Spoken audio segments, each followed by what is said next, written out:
জিবরাইল আলাইহিস সালাম বলে, ও আল্লাহ, আমার মনের একটা তামান্না, আমার মনের একটা আশা, আপনি যে মুমিন বান্দাদের জন্য জান্নাত বানাইছেন, ওই জান্নাতটা কত বড়, কত বড়,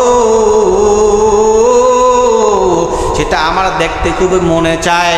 আমি চাই ওই জান্নাতটা ঘুরে ঘুরে দেখবো, জান্নাতটা কত বড়।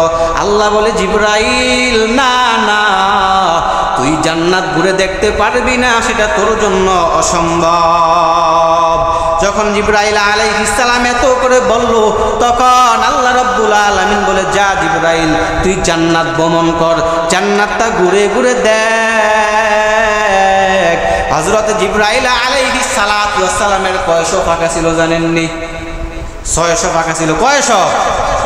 600 পাকা ছিল। আর জিবরাইল আলাইহিস সালাতু ওয়াস সালাম যখন আল্লাহর এই অর্ডার পাইলেন, তখন 600 পাকা মিলিয়া জিবরাইল আলাইহিস সালাতু ওয়াস সালাম জান্নাতের ময়দানে উড়াল দেওয়া শুরু করেছেন, উড়াল দেওয়া শুরু করেছেন। হযরত জিবরাইল আলাইহিস সালাতু ওয়াস সালাম তার 600 পাকা মিলিয়া জান্নাতে ঘুরতেছেন। বলে 600 পাকা যে মিলিয়া ঘুরতেছেন, কোন বর্ণনায় রয়েছে 70 বছর, আবার কোন বর্ণনায় এসেছে 70,000 বছর। জিবরাইল উঠতেছে উঠতেছে উঠতেছে, কোনো বিশ্রাম নাই, কোনো প্রস্রাব নাই, পায়খানা নাই, কিছুই নাই। জিবরাইল আলাইহিস সালাতু ওয়াস সালাম ওই 70,000 বছর উড়াল দেওয়ার পর এক জায়গার মধ্যে জিবরাইল আলাইহিস সালাম বসে গেলেন। যখন বসে গেলেন, তখন বলে, ও আল্লাহ, আপনি যেহেতু বলছেন আমার দ্বারা অসম্ভব, জান্নাত ঘোরা আমার জন্য অসম্ভব, তো অসম্ভবই।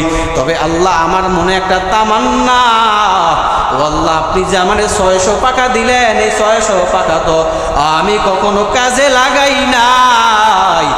আমার 600 পাকা দিয়া একসাথে উড়াল দিলে কতটুকু দূরে যাইতে পারি, আমি তার জন্য আপনার থেকে এই অনুমতি চাইছি। ও আল্লাহ, যদি আপনি দয়া করে বলতেন জান্নাতের আর কতটুকু বাকি আছে, কতটুকু গেলে আমি সামনে পুরাপুরি যেতে পারবো। আল্লাহ বলে, ও জিবরাইল, জানো না,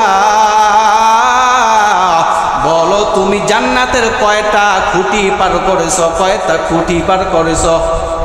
জিবরাইল আলাইহিস সালাম বলে, ও আল্লাহ, আমি তো মাত্র জান্নাতের 2টা খুঁটি পার করেছি। কয়টা খুঁটি? 2টা খুঁটি পার করছি। আল্লাহ বলে, ও জিবরাইল, না না, তুমি এখনো জান্নাতের কিঞ্চিত পরিমাণও আগাইতে পারো না,